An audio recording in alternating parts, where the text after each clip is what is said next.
This conference will now be recorded. Great. Well, thank you all for joining. We've got a good group here today. The title of today's session is Free Appraisal Resources to Add Credibility. And I'm very excited to have Sandy Adamatis as our presenter for not only this session, but two upcoming sessions, one on June 5th. That's going to look at RESNET's appraisal portal, and then a third session on July 10th, which is applying data to add value. And those will also be at 9 o'clock, and links were in the flyer that I think many of you received for those sessions as well. Sandy is, if you're not familiar with her work, is an appraiser, realtor, instructor, and course developer, and has a strong interest in bringing value to green properties. She is a speaker all across the country to various groups, and having heard her speak numerous times, very, very excited about the presentation series.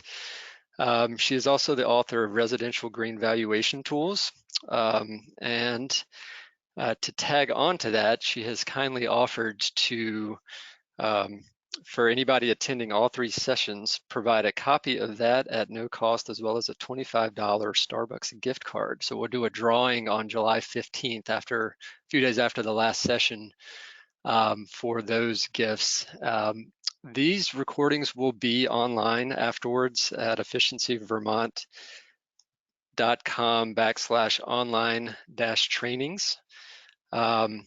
And they'll be posted there along with a short quiz. And if anybody's on the line that's interested in getting Efficiency Vermont's Efficiency Excellence Network credits, you'll want to take that quiz. Otherwise, if you're interested in the drawing, that's one way to do it. The other would be just to shoot me an email that you attended, and I'll, after each of the three sessions, and we'll put your name into the drawing for that. And my email is cgordon, Gordon, at VEIC, V as in Victor, EIC.org. And with that, I'm going to turn it over to Sandy. Good morning, and thank you, Chris, for the introduction, and thank all of you for attending. I see some names that are very familiar. Hello, Sean, a few of others out there. So I see you're all muted. I'm going to, if you will, keep your mic muted unless you're wanting to ask a question or chime in somewhere. So I'm kind of excited about giving this information out to appraisers. A lot of appraisers, even Appraisal Institute members, aren't aware of this appraisal portal that is open to Appraisal Institute members. They also have a public database, and HERS ratings are energy ratings that are very helpful to appraisers and can add credibility to our appraisal reports. So I'm going to go through this session here. And I want to thank Efficiency Vermont and RESNET for being the sponsors of these three sessions. They have been very kind to offer to present and be my host for the sessions. So I hope you'll find them interesting. And with the recorded ones, share those with other appraisers that weren't able to attend. Let them know about the resource that's out there. So go to Efficiency Vermont's website and you'll see the recordings placed there. Probably a few days before the first one's up, but we'll put all three of them up. So move on with that. So let's think about RESNET. You know, and when I first started talking about HERS ratings many years ago, appraisers were quite skeptical about using some HERS rating. And a lot of the attitude that I would hear from appraisers would be, well, you know, that's just somebody's opinion. I can do as good a job as they can do by going in, looking at a house and saying it's energy efficient or not. Well, let's look at the basis for why RESNET was formed. And maybe that'll change your mind a little bit. Back in 1995, RESNET was born out of a need from the mortgage industry. They were talking about energy efficient homes way back when, back in the 80s. And in the 90s, they started with some energy efficient mortgages. And they said, well, we need some way to measure when a house is energy efficient or not. We can't just tell by the utility bills. So in 95, that's when RESNET was formed. So they've been around for a very long time. For many years, they were in the shadows, just like we are in the shadows many times in the real estate realm of things. We all need to connect together. And I think in my 13 years of being on the road and talking about this, I'm seeing more connections now. So the data is flowing more easily and information and knowledge is gained through sharing with other industry groups. RESNET uses a standard, the ANSI standard, which also appraisers use the ANSI standard for measuring. Well, they have a standard also that they have to abide by. And they have quality control in place for their HERS raters. So you can learn a little more about RESNET and about what it takes to become a HERS rater by going to their website. A lot of great information, some really short little videos that are like 3 minutes long. If you want to find out more about the HERS rating or about information, you can click on some of their YouTubes. I'm not sure why that just flipped on me, but we'll go back to here. I'm sorry about this. So they set the standard for certification for the HERS rating. And so that's something that we can rely on. The industry has relied on it. It was brought about by the mortgage industry. So that should give you a little more confidence in using the rating. Most of you probably are aware of the scale. You've probably seen it in some of the advertisements and on the internet, and you've seen it in Facebook. I'm always posting in the appraiser groups about the HERS rating. So the scale can be below 0, which means it produces as much energy as it uses, or more if it's below 0, more energy than it uses over the period of a year. And the reference home that they use is a home that was built to the 2006 IECC code, which is the International Energy Code. So when you see that reference, it's always going back to the 2006 reference point. So for appraisers, that should tell us if we're appraising a newer home that's built to a higher standard, built to a higher efficiency standard. It has a HERS rating on it. The HERS rating is 40 or 50. We really should not be using older structures that were built well before there was even an energy code, because you're not comparing apples to apples. Now, I know in some markets that may be the best you have. If it is, then you're going to have to do some analysis to figure out what is the difference in energy efficiency between the older structure and the newer structure. I have seen houses built in 1970s with a HERS rating of 180, which means that house probably doesn't even have any insulation in it. So again, this will help us better compare apples to apples when we choose comparables. And what would be ideal is when the market gets to the point where the majority of our sales have a rating on them. Now, there's more than one rating out there, but we're going to talk about the HERS rating through our 3 sessions here. So again, we go to the reference home, the concept of energy rating and the HERS rating. You need to be able to explain this, because you got to remember, even though RESNET was formed out of a plea from the mortgage industry, and HERS has been in the selling guide since the 90s. And a lot of us just glossed over it. So did the lenders. So did the underwriters. So you probably should have some kind of a standard explanation of what a HERS rating is that you should implement into each of your appraisal reports. And remember to identify that that rating is always comparing to the 2006 IECC code that was set in 2006. It will help you also help your reader to understand why you may have made adjustments to structures that were older even than 2006. So I would strongly suggest you put some kind of a glossary within your report when you're appraising a home that's energy efficient and you're making adjustments and you're using HERS ratings. One of the exciting things that came out recently, being, I think it was October of 2019, Freddie Mac did a study and they collaborated with RESNET, downloaded their HERS ratings and then merged those with sales that had occurred in, I think it was 2013 through 2017 sale period. And they were trying to discover truly did HERS rated homes sell for more than non-rated homes. They also downloaded a series of home energy score, HES, home energy score homes. So that's for existing homes, and tried to see if they could determine any solid conclusions from those studies.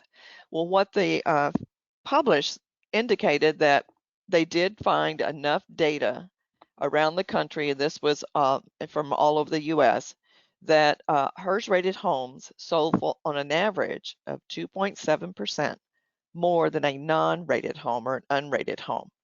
They found further that if it had a really good energy rating, HERS rating, meaning a lower on the scale than the average, it sold between 3 and 5% more than a lesser rated home.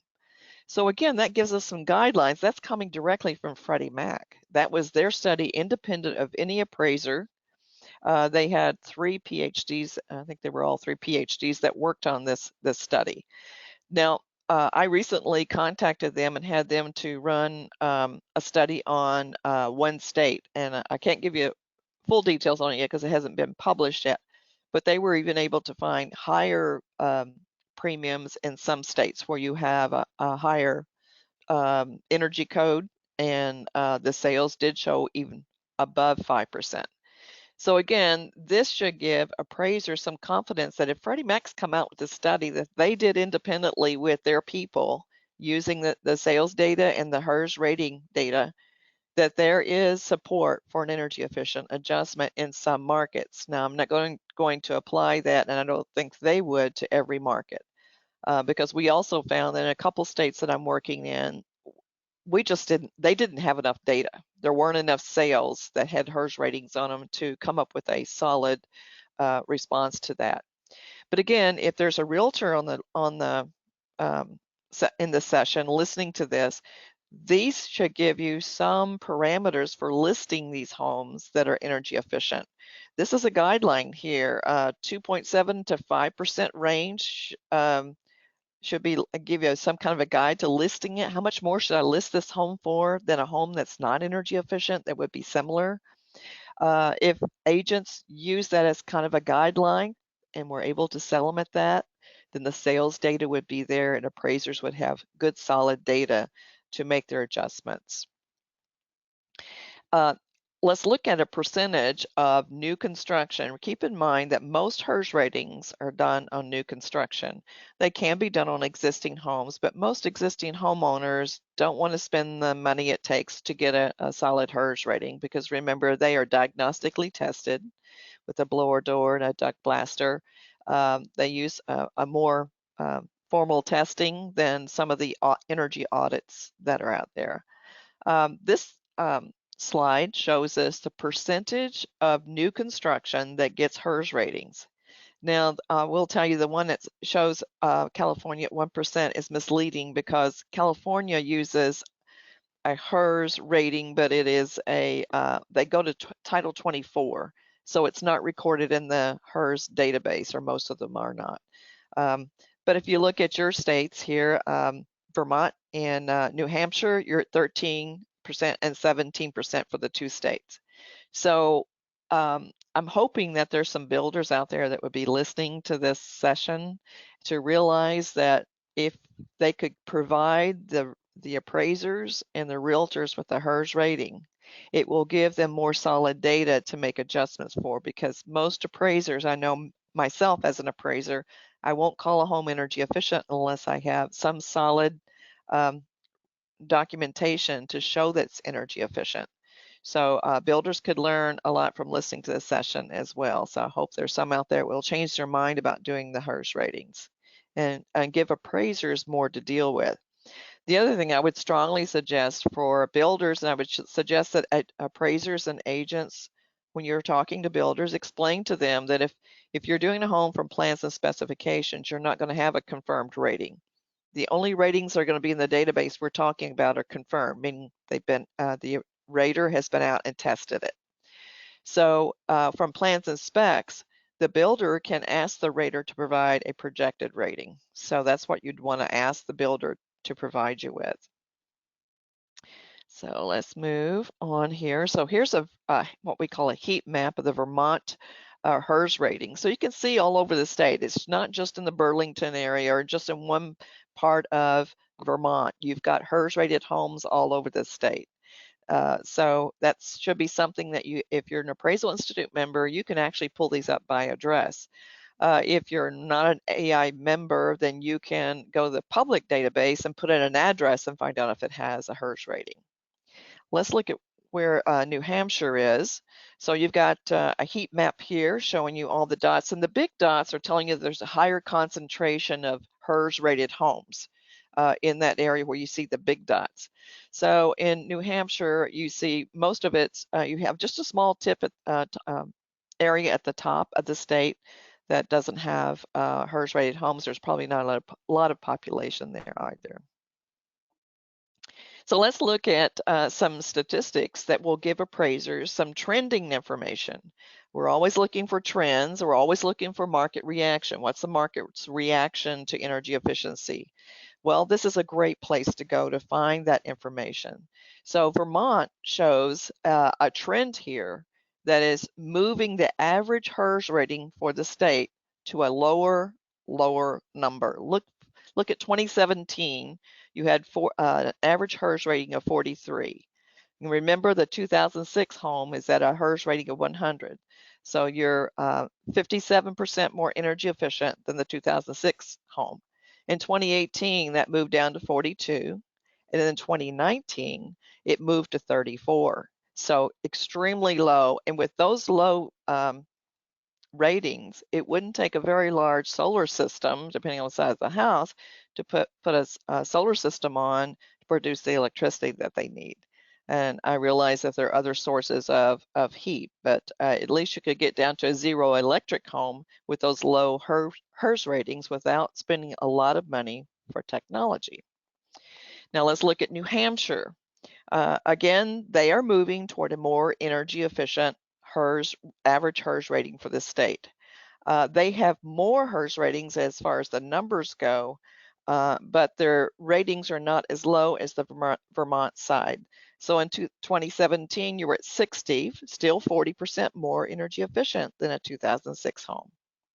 And then 2018, they were at 58, and in 2019, 55.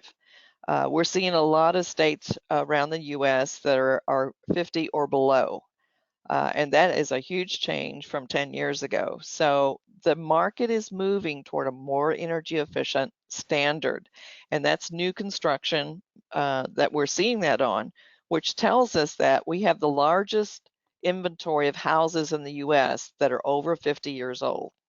So those homes are going to have to be brought to a higher energy efficiency standard to meet the market's expectations. When the market begins to realize these new homes are going to cost them a lot less per month, then there's going to be a trend of these existing homes being updated. I know you're already seeing some of that in your markets.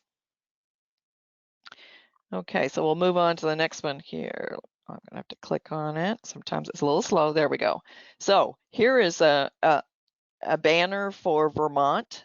This year, every year, RESNET posts the top 10 states with the lowest average HERS score. And look who's at the top. Vermont leads the whole US with an average HERS score of 34. So that's a big banner. That's another talking point in your appraisal report. And it's a trend. So in 2019, you led the country. So make sure that you're proud of that and use it as your talking points and as proving that the market is reacting to energy efficient homes and the new construction. And what does new construction tell you?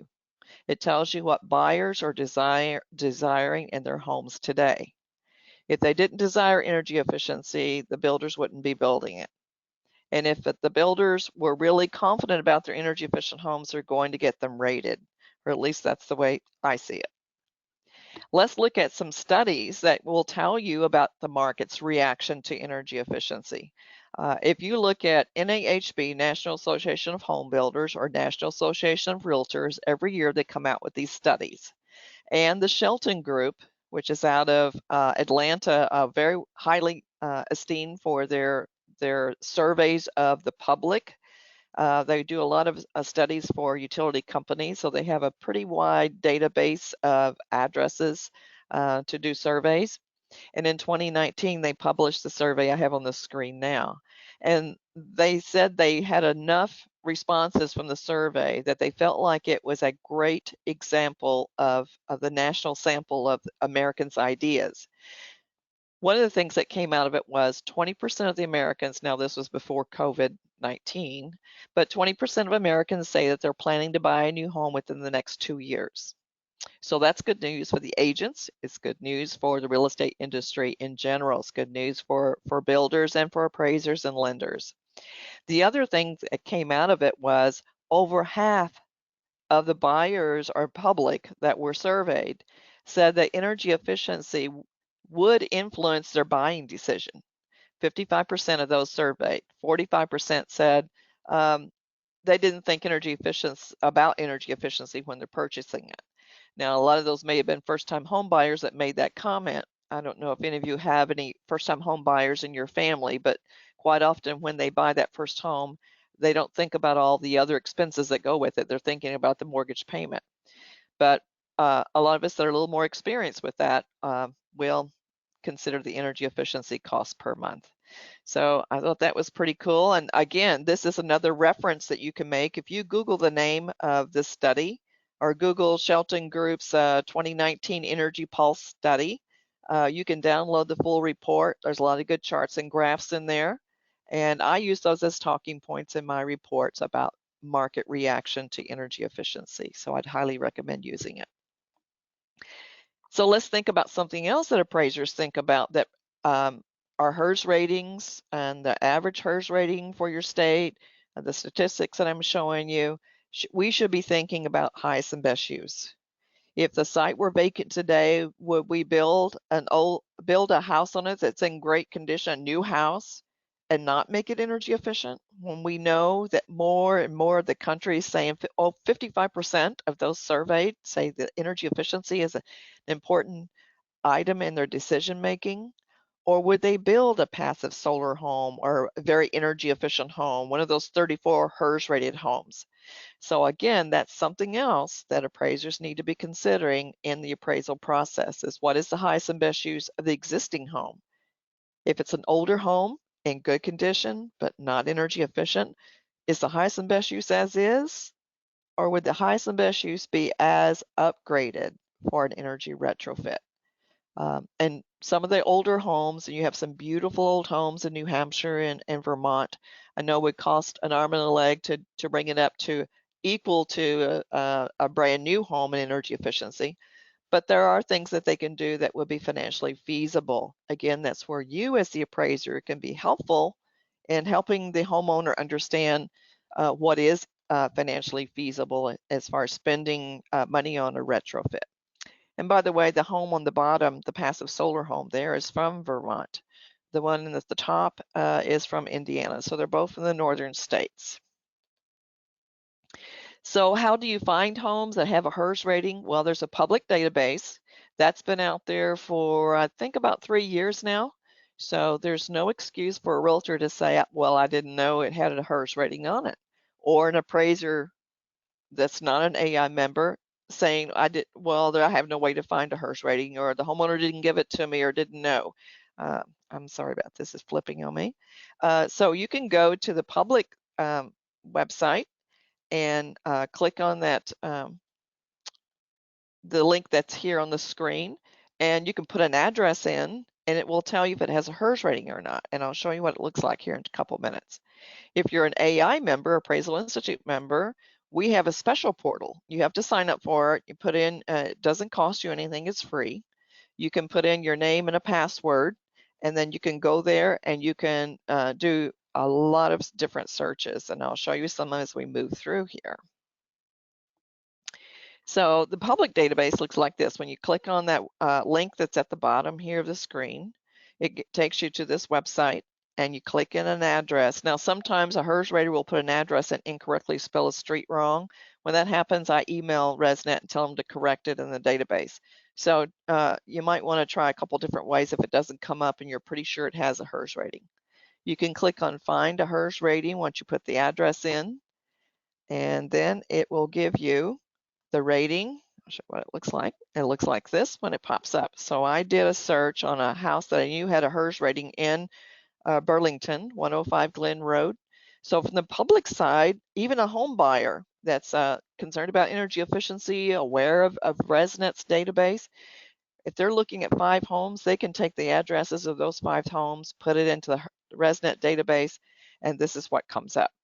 So this is what I tell realtors when I'm working with them. If your MLS allows it, take this, make it a JPEG, click it, make it a JPEG, put it into the photo gallery of the MLS. That will be there for appraisers. I know most appraisers look at the photos of their comparable sales, so that would pop right up for you.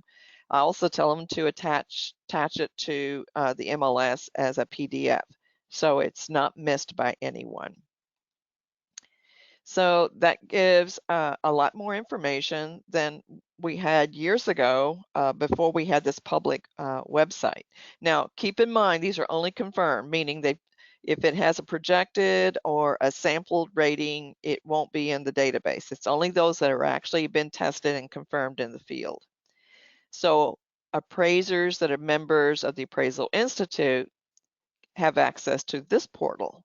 So it's at the web link here at the bottom that's circled in red, and you can go in and put once you're registered, you can put I use my email as my ID, put your password in, click on login, and you'll get a lot more information. You'll get more than just the HERS rating, and I'll show you what we'll get from that.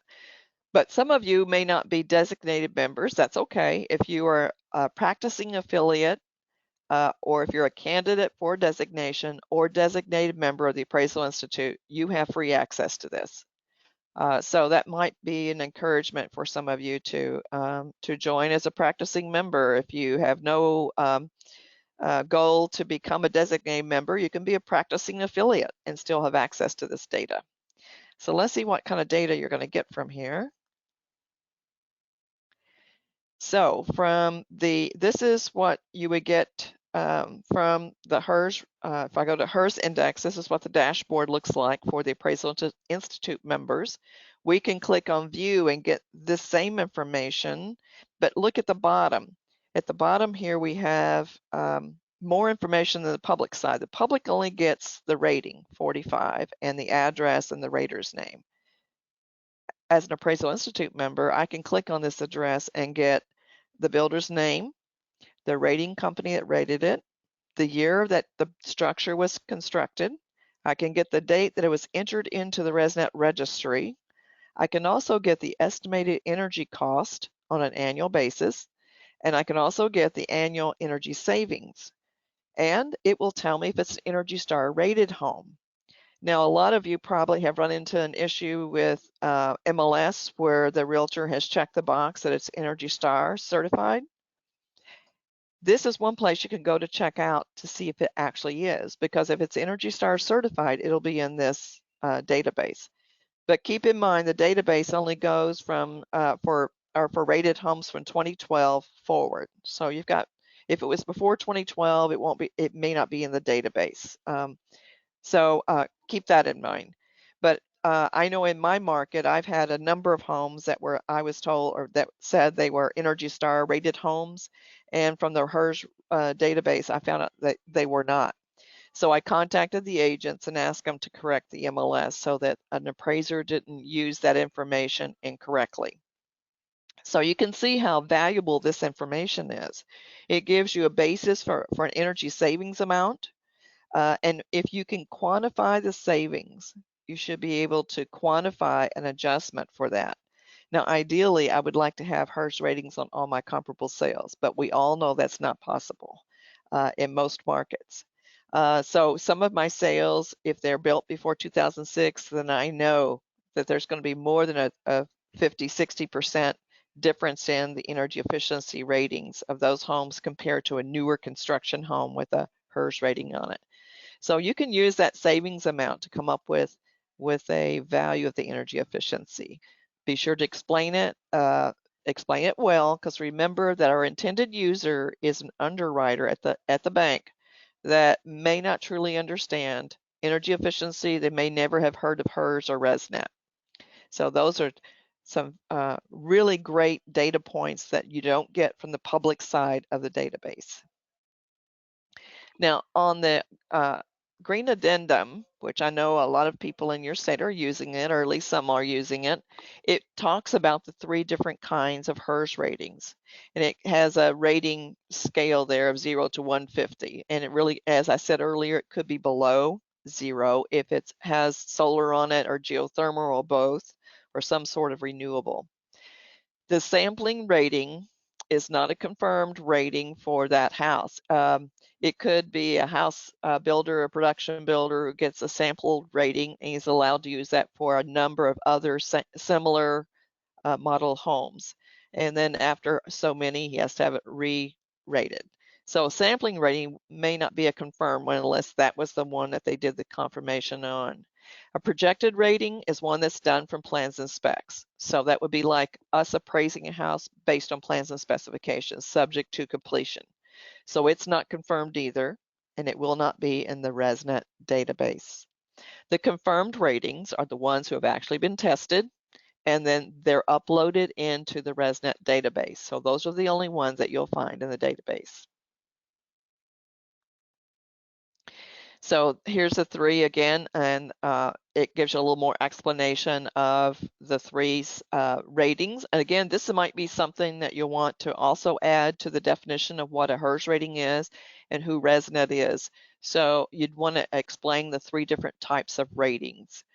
So if you're appraising one from plans and specs and it has a projected one, you'll be able to explain what that projected means. And so it's going to be subject to, I always make mine subject to completion per plans and specs and a confirmed HERS rating.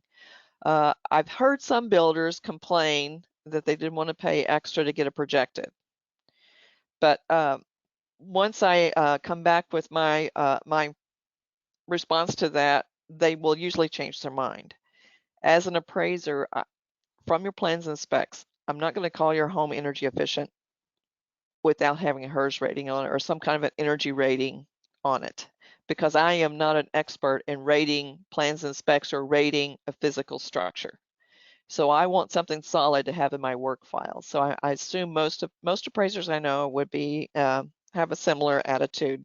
Once we tell the builder that, then we usually get the projected rating. So here's the way I kind of put it. So you can spend a few $100s more now and go to the closing table with several $1,000s more, possibly, or you can not spend your few $100s now and go to the closing table and lose money. And that helps them make their decision pretty quick. So when you search the RESNET database, you can search it for each sale that you use as a comparable. So if all your sales are fairly new, they're built in the from 2006 and forward, I would run a search on every address in there to find out if any of those have had a HERS rating on them. And then I would identify that in my appraisal report that you searched the RESNET database, none of them had HERS ratings on them.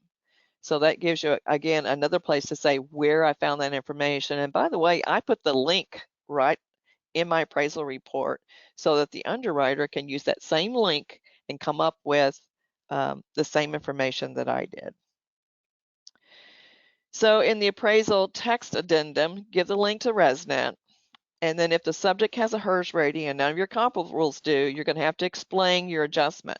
One of the big red flags that underwriters tell me that really pops out to them is when an energy efficient adjustment is made and yet there's no basis for it. In other words, they just put a number in there and say based on market reaction or based on market analysis, but they don't explain what was the market reaction or market analysis.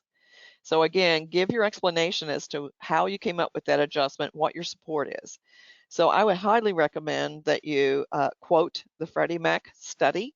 And if you Google the name of the study, you can download the full study in a PDF format free, keep it in your work file, and reference it as a 2.7 to 5% range there. Maybe do a present value calculation. There's all kinds of ways that we can quantify and support an adjustment for energy efficient home if we're having to compare it to homes that aren't that efficient. And again, keep in mind that houses built prior to 2006 were built before there was a comprehensive energy code in place. So that means those older sales definitely are not going to compete on energy efficiency with these new constructed homes. So again, something you'll want to explain. So does the HERS rating consider the structure being occupied? That's always something that I hear from appraisers when I speak on this. They'll say, well, nobody lives there. That's why the utility is so low. Keep in mind, and you'll need to put this in your template for your report, that the HERS rating does consider occupancy. It's 1 per bedroom plus 1. So if you've got a floor plan here, this one has a floor plan with two bedrooms. They're considering, and the utility costs, 3 people living there. Now you can begin to do your own little study. If you get enough homes that have been HERS rated, begin to look at them and find out, ask homeowners, what is your average utility bill? Is it close to the HERS rating? But also ask the occupancy. Begin to build a database that proves that your that the rating is believable. That's what we need to do according to USPAP. The data we use needs to be believable or creditable or something that our peers would use. So yes, the occupancy is considered in the HERS rating.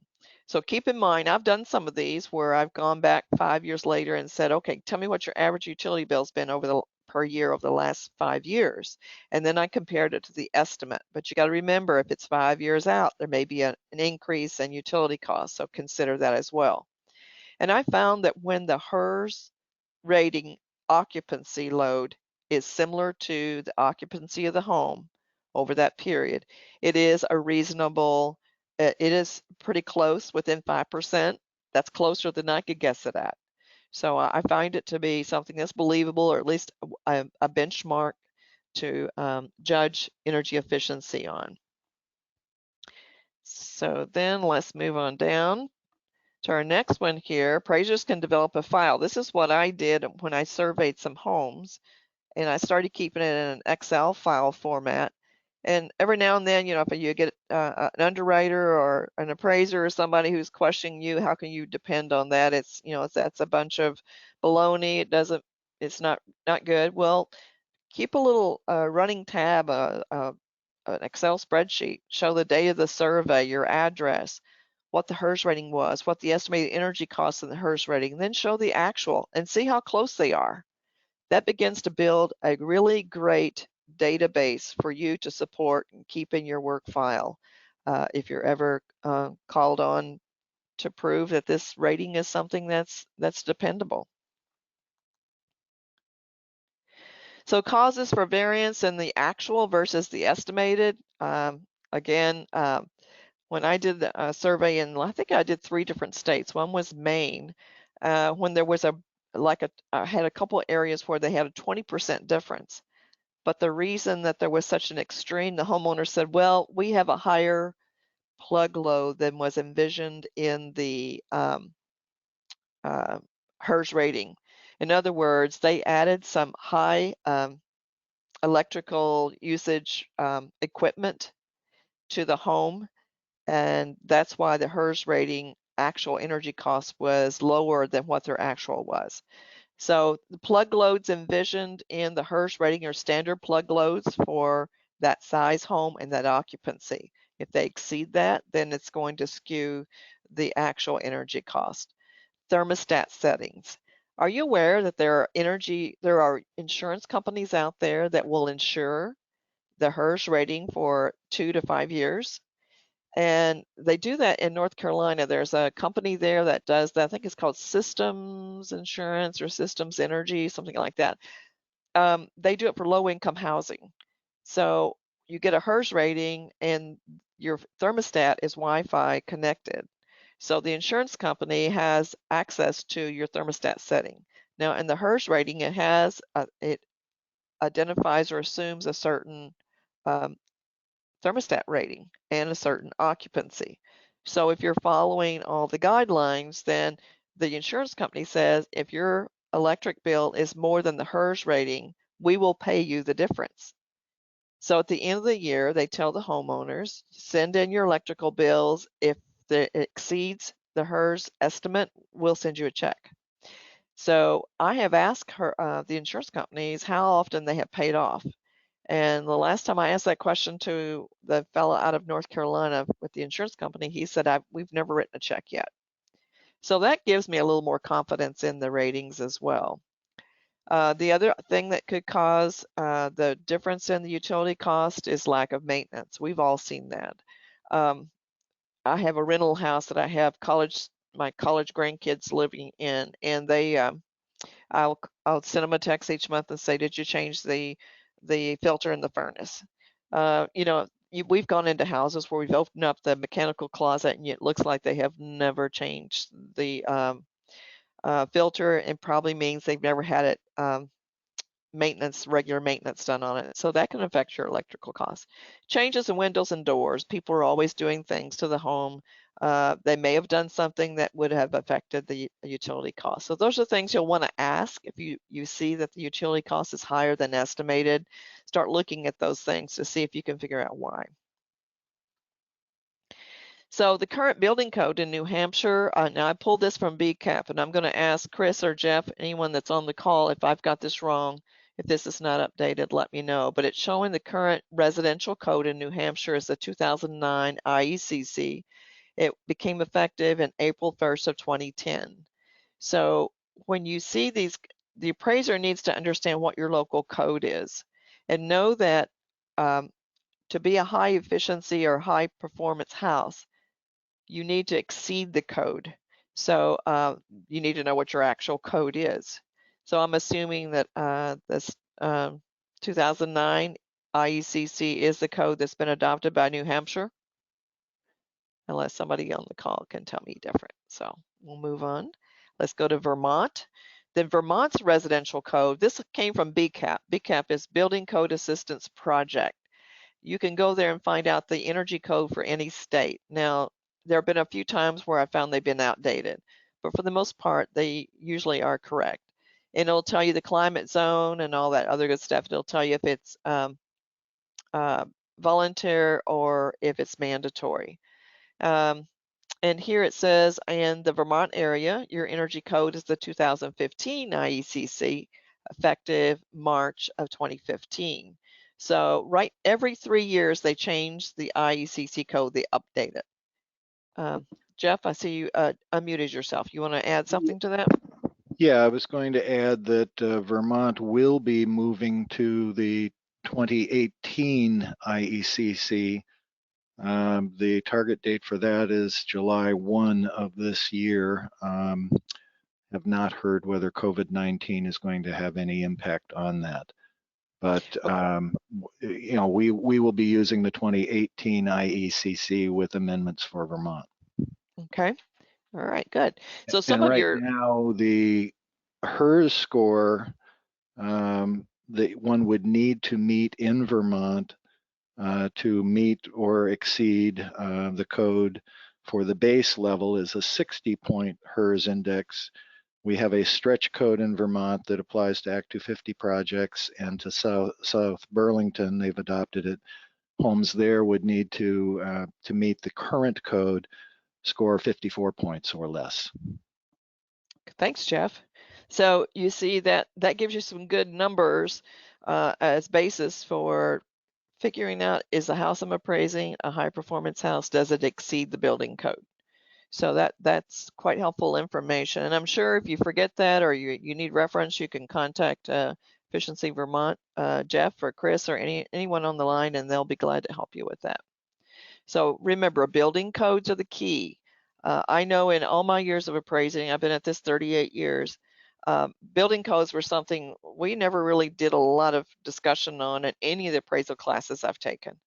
But now that we're getting more into high performance homes, smart homes, passive solar, net zero energy homes, we have to know more about codes because we can be easily fooled if we're not familiar with what the codes are in our local areas.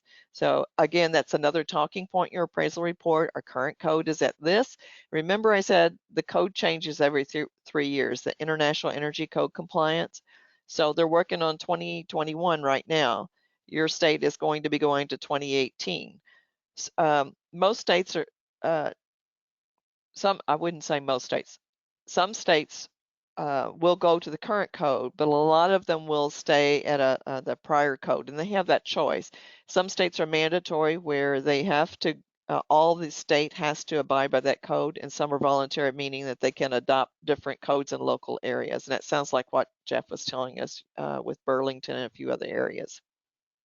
Is Vermont mandatory or recommended? The code is mandatory. The certification is a self-certification through one of 3 means, following prescriptive requirements to meet the code, doing res check to show code compliance, or going through the HERS method and getting a home energy rating score. Because there are no code inspectors and no enforcement, we do not see uniform compliance being documented in new homes in Vermont. Homes that work with Efficiency Vermont do get a HERS rating at no charge to the participant in Efficiency Vermont's residential new construction service. So, you know, there are, we certainly know that the homes that we work with meet and exceed the code to get Efficiency Vermont certification. Thank you, Jeff. Yeah, that's great information. And, you know, why wouldn't a builder get it rated? I mean, if they can be in your program and it not cost them more. And again, like I say, you can spend a little money up front to get the rating if you're building a good product and you're sure of it, and go to the closing table with more money, or not spend the money up front and go to the closing table and lose money. So homeowners, agents, and builders have to document that information for appraisers. We're not, we can't see behind the walls. We are not educated to estimate the energy efficiency the way a rater can do that. So we need that information. The other thing that is important is when the borrower goes to the lender, they have to tell the lender there has to be documentation with that sales contract. If it's an older home, it was built to a higher standard, or it's been energy retrofit, that needs to be with the sales contract. Otherwise, the appraiser may not have that information. The person at the home may not give it to them. The agent may not give it to you. So you could miss something by not having the documentation. So there's a guide to the green addendum. I know a lot of the addendum has been updated. It's a 820.06 right now is the latest version of it. The only thing that changed between the 05 and the 06 version is the solar page. There's a new product with Freddie Mac called a Green Choice Mortgage. And with the Green Choice Mortgage in March, they added a new component to the Green Choice where existing homes or new construction can get an estimate for a solar system and roll that into the mortgage. So they ask us to change the solar page to assist them in the Green Choice Mortgage Solar Program. So there's a guide that you can download through the Appraisal Institute, and there it goes again, sorry, that you can download through the Appraisal Institute. Anyone can do it. You don't have to be a member. It doesn't cost you anything. Go in, download the guide, and it will give you resources. It will explain how to fill out the fields to make it more meaningful to the appraiser. And again, on the guide, it will tell you that it's best if you put in the green addendum under the energy section. Tell us what your local code is. You can see an explanation here about the 2009 IECC code. So it gives the appraiser, you know, sometimes appraisers get this information and they've never seen it before. When they read the documentation, start reading about the energy code and how much more efficient this home is, that should alert them that they need to do some analysis of energy efficiency or reject the assignment and let someone else do it that has more experience in that area. So the guide addresses for the appraiser, for the realtor and for the lender. The guide to the green addendum will tell you, it takes each section, and we have pictures and we have words, and it will tell you where to go on the 1004 form, where to put that information from the green addendum. It will tell the lender how to use the information. It will tell the listing agent how to use it in marketing, what to do with it in the MLS, and words that you might use to describe it. It will give the lender in underwriting information they need to figure out, maybe this buyer would be ideal, this loan would be ideal for an energy efficient mortgage. And I wish we had more lenders out there willing to do energy efficient mortgages. We've done surveys of lenders. I've gone to LinkedIn and put a post asking all lenders that are doing energy efficient mortgages, please contact me. And to date, I haven't found one. I've been doing stakeholder meetings around the country, and I did one in Fort Myers, which is a pretty big market area, Fort Myers, Florida. And I told the association, the Realtor Association, invite the lenders to come and set up a table, because it was going to be a pretty large event. I was going to do a 45-minute presentation, but tell them only the lenders that offer energy efficient and green mortgages can have a table, and it won't cost them anything, but they have to have brochures on all of their energy products. And out of a market that large, we only had 2 lenders, and they didn't have the products. They had not been offering the products until that was brought forward. And then they got busy and learned about the different products that are out there and offered them to the realtors in the room that day. So they got some pretty good PR out of it. So the green addendum has a myth out there. I know I've heard this from several people, lenders, appraisers, realtors, that only AI members can use the green addendum. Absolutely not true. Anyone can use it, a realtor, appraiser, a builder. It's out there for the public. It's one of those resources the Appraisal Institute has done to help the industry communicate better between the different sectors of the real estate community. And if you haven't taken the green education from the Appraisal Institute, we still have it out there. It's online. Right now, everything's online because of the COVID-19. But we're hoping to have some of these coming to the Northeast in the fall, if everything works out, where we can have classroom versions again. If not, I would highly recommend taking the Introduction to Green online. That one's pretty easy to get through online. The case studies, if at all possible, do it in the classroom, because you get a lot more brainstorming with other Appraisal Institute members in the room. We actually take an appraisal report of a high performance home that has solar on it and has a HERS rating on it, and we brainstorm it. So you get a lot of good ideas floating around the room, and you'll learn more about what your peers do. We have 2 registries, the residential green and the commercial green registry. The Institute's had a little problem with a new platform we had. Hopefully we've got it working a little better on the search function. They're still continuing to working on the search function, but that is also available if you take all the courses. So now with that, I'm going to open this up for anyone that has questions they'd like to ask. Now's a great time. So if you have a mic, speak up if you have a question.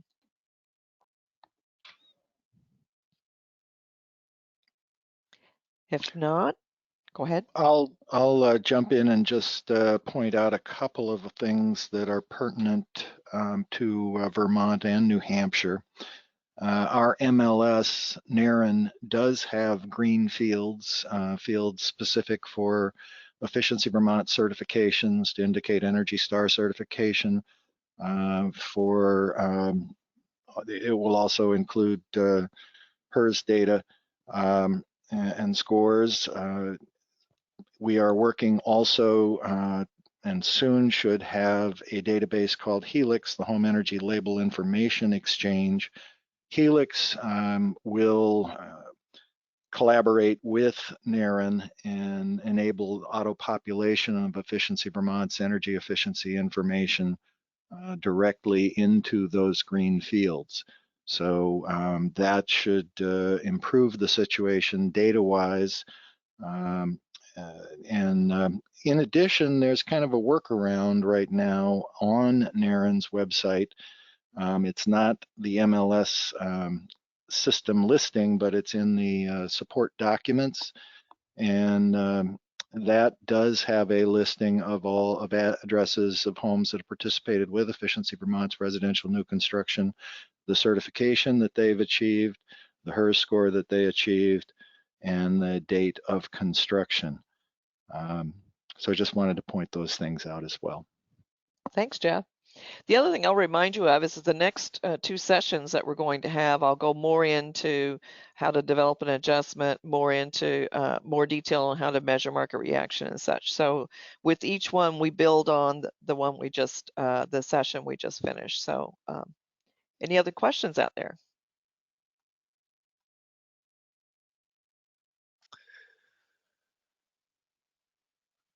All right, if there are no more Okay. questions, go ahead, Sandy. I was going to say, yeah, close go it. ahead, Chris. I just want to thank you, Sandy, for the presentation. Just remind folks that this will be posted on Efficiency Vermont's website in the coming days at efficiencyvermont.com/online-trainings. There's some other resources there as well. So thank you for your time, and there's some contact information for Sandy as well that she has on the screen. I actually just had to add one quick question. Are the slides going to be posted on the Efficiency Vermont website as well? If we just want access to the slides. Yes, I can do that for you. That's a good question. Okay. Yeah, I can do that for you. I'll make them a PDF download, and then they can also take the listen to the recording. Okay. That would be great. Thank you. Thank you for attending. Thanks, everybody.